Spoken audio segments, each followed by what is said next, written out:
I hear sarcasm in that voice? No, I'm always excited for Baby Lock Pup. Always. Yep. I'm going to use the Floriani today because I think it looks really pretty with this rose. Alright, so I've demoed before how to do the free motion, darning foot, hopper foot. All of those kind of refer to the same foot. So, but I will tell it again. You'll want to turn up your, I didn't thread. I'll drop my needle and pull it back up because that's the most common reason it doesn't thread. It's the needle's not in the right place. Did it. So you want to turn up your needle tension. So on the allure, it's across the bottom. It has the width, the length, and the tension. And you want to turn your tension up to as high as it'll go. I'll put mine on 9 because there's no presser foot pressure. So you need the higher tension to help not pull your bobbin threads up to the top. Free motion. For free motion. Right. Alright. I don't have a foot pedal, so you know what that means. I got to get inventive with my thumb on the start-stop button. So what I am going to be using is the heat and shrink from Floriani. It's a yard of it in this package. I think it normally sells for about $20. I'm not sure what our price is going to be, but it's around that. But you only need literally little pieces. So is it a stabilizer? it is not. It almost looks like a piece of fabric. And I don't know what this magical stuff's made out of. But you're going to put it on the bottom. And then I want a little bit extra dimension, so I'm going to put a piece of batting in between and then my rose pattern on top. So I've made me a little sandwich with it. Okay, so here goes trying to be coordinated with my thumb on the start-stop button. So I'm just going to hit, I better slow it down. And the tinier the stitch, the better, so you don't want to move around a whole lot. You know, you don't want to take huge stitches. And I'm just going to outline right now a leaf. And now I'm going around the rose. I think they call this thread painting. Somebody correct me if I'm wrong. Thread painting is covering it. Right. We're not going to quite cover it. So we're going to thread outline. How's that? There you go.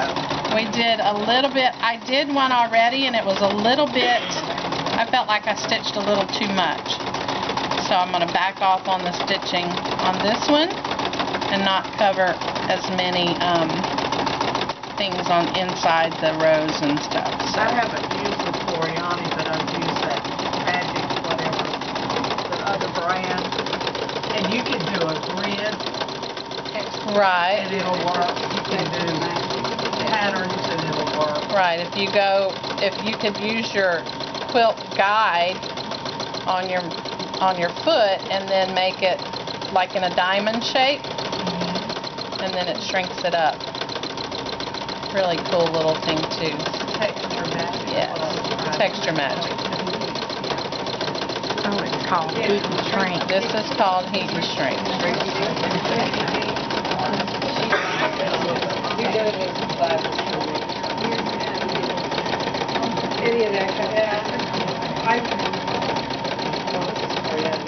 I did pretty good with my thumb. I might consider going to my thumb. I can do it that way than with the foot pedal because I don't have to think about. Yeah. Okay, well you can see where I've outlined the rose and some of the leaves.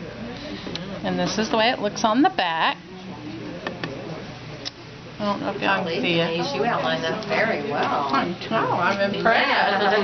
I'm impressed myself. And no foot pedal. Okay, so now I'm going to turn it over to the back side. And don't touch the heat and shrink. And then just steam it with my iron. And you can kind of see how the fabric just immediately curls up. Wow. I'm going to Do a little more, try to get the inside. Okay? And then when you turn it over to the other side, it has, can y'all see it? So it draws up. It is puffed up. What would you use? Yeah, what would you use? Well, you could cut close to it then and put it on something, or what I was going to do is do this and then cut the bodice of a little girl's dress out and have that little textured piece on her bodice. I'm going to make a skirt with it, and then y'all are going to see. Then you'll see it. I was cooking your lunch last night, so I didn't get it didn't get it done. But I thought it was neat, so I'll pass it around because it's really cool. Just remember to go up on your presser, on your tension on your sewing machines. Anybody that can change them. The lower Molly and Anna, I'm not sure if you can change it on those, but on your computer screen it's that zigzag straight line button. You hit that and then you'll have your width, your length, and your tension. So go up on your tension. We'll do it just a little more for good measure, and we test it. Denise, did you see that link I put on y'all's Facebook page